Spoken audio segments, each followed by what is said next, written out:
Welcome back.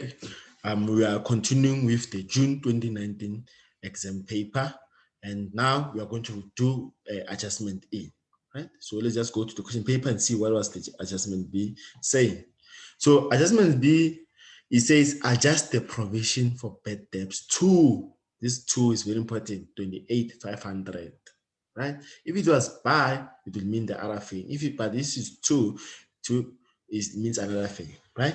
So let's just see how this is affecting our income statement. So we are told that we need to adjust the provision for debt to 28,500, right? Whereas the trial balance amount, it shows that it was 30,900 in 2018. Remember, if the closing balance from last year is going to be your opening balance to this year, let me just show you where do I get this amount. Just move this to the side.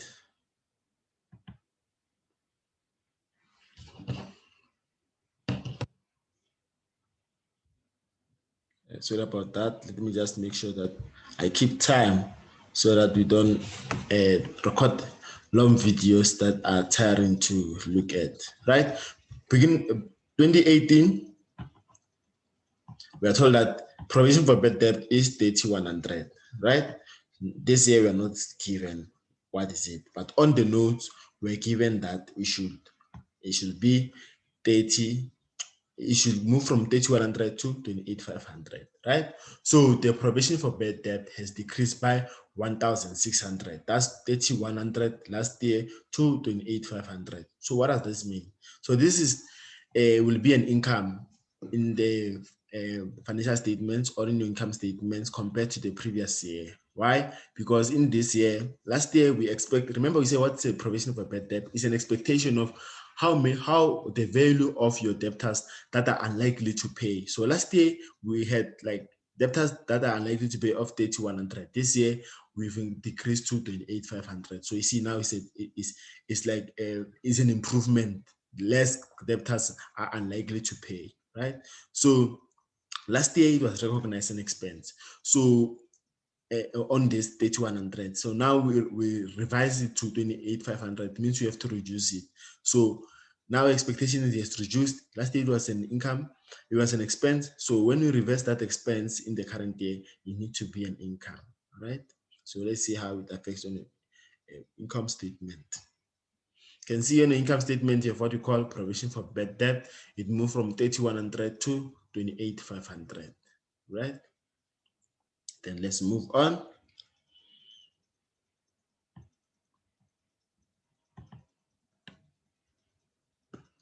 Adjustment F, right? We are told that insurance that you see on the trial balance includes an annual premium of 51,000 paid for the period 1 January 2019 to 31 December 2019, right? Let's go to the slides so that we can see what's the takeaway from that. Adjustment E. F. So 51,000 was paid for insurance and is included in the amount as per the trial balance, right? But the period that is covered by this 51,000 is from 1 January 2019 to 31 December 2019. So what is our company financial year end? The year end we are told that is 31 December, then 31 March 2019, right? So if it's 31 March 2019, but we have paid until 31 December 2019, you can see that this fall out 31 December 2019 falls outside the financial period. And we say in accounting, only account for the transaction that occurred in the financial period. So there's a 9 months of insurance that falls outside the financial year end. That will need to be adjusted, right? So because of from 1 April 2019 to 31 December 2019, that's 9 months. April, May, June, July, August, September, October, November, December, 9 months, right?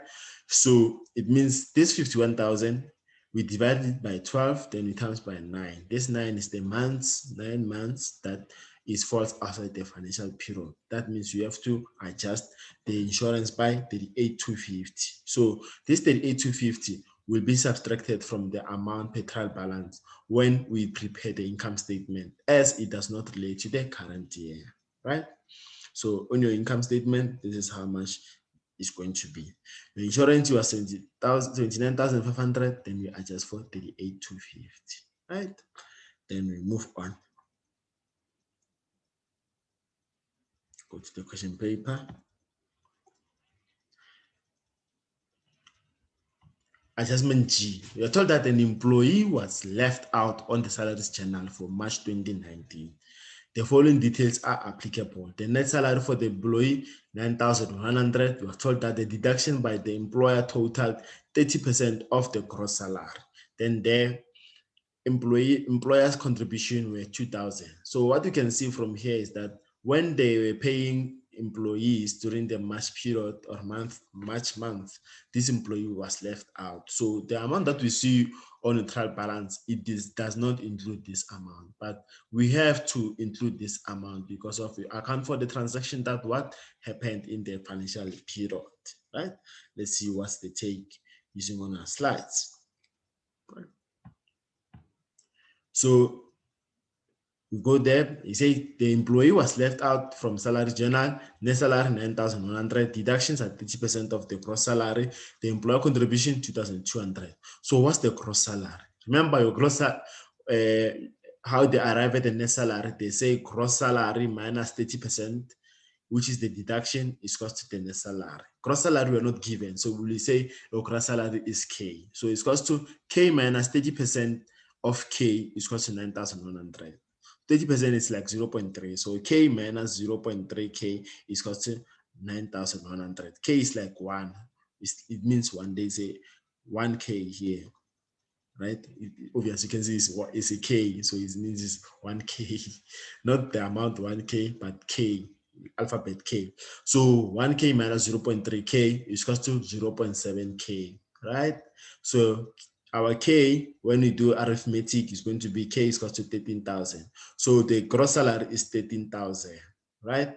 So the salaries must be increased by what? 13,000. Why do we say 13,000 and not 9,100?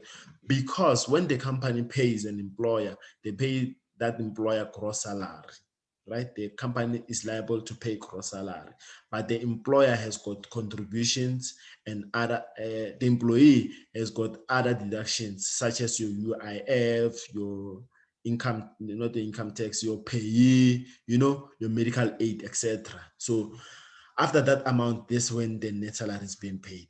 Then we are also told that the employer make contribution by 2,200. So on your income statement, with the employer contributions are also an expense, remember, because they are paid for the employer on behalf of, they are paid to the employee. They are paid to the, not the employee, the financial institutions, like your contributions such as UIF and your retirement annuities, they are paid to financial institutions on behalf of the employer or the employee, by who? The employer, right? So it's going to be also an expense. Let's see how it affects the trial balance, your income statement. On your income statement, salaries and wages are going to be increased by 13,000, right? That's your gross salary. Then employee contributions is going to be increased by 2,200 because these two were not recorded, right? They were missed on your March salary journal. Then we move on. Still have time. Let me go to the question paper. The next adjustment is adjustment H, right? In adjustment H, we are told that interest on loan is capitalized and a fixed monthly repayment, including interest of 25,400, was paid for the financial year, right? So what we can take from there, let's go to the slides. What we can take from there is that there's an interest on loan and this interest is capitalized. Then there's a fixed monthly payment, including interest of 25,400 was paid during the year. And we know that when you look at the loan statement, you'll be able to see your opening balance, then you add your interest on loan, then you minus your payment, then you arrive at the closing balance, right? Then we can use this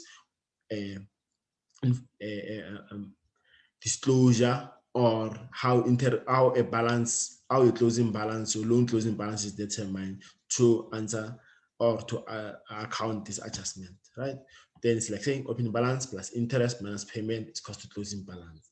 The opening balance is 1.6 million we are being given, plus K is the interest that we are looking for, minus they say they make a monthly payment of how much? 25,000 every month times 12 is equal to your closing balance, right? So let me just show you where we get this amount. The side. Okay.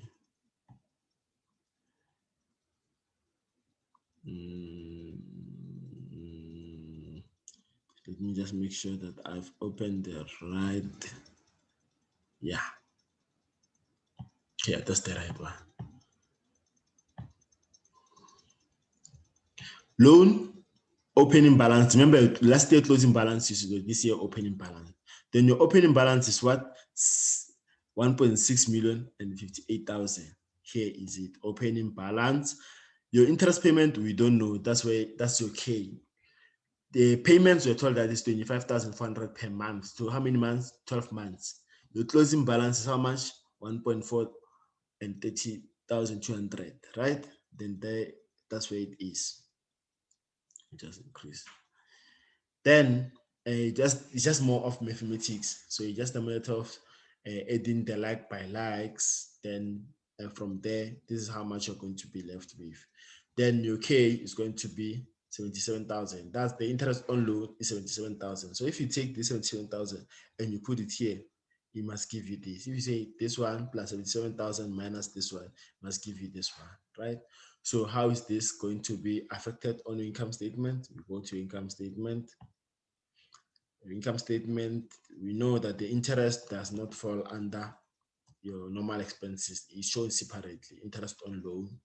This is how they did the amount, right? They say your closing balance minus opening balance plus your payments that they've done. Then we are at 77,000, right? So yeah, I think it's better to stop here so that we don't make the video long. I'll see you in the next video as we continue to the adjustments. Thank you very much.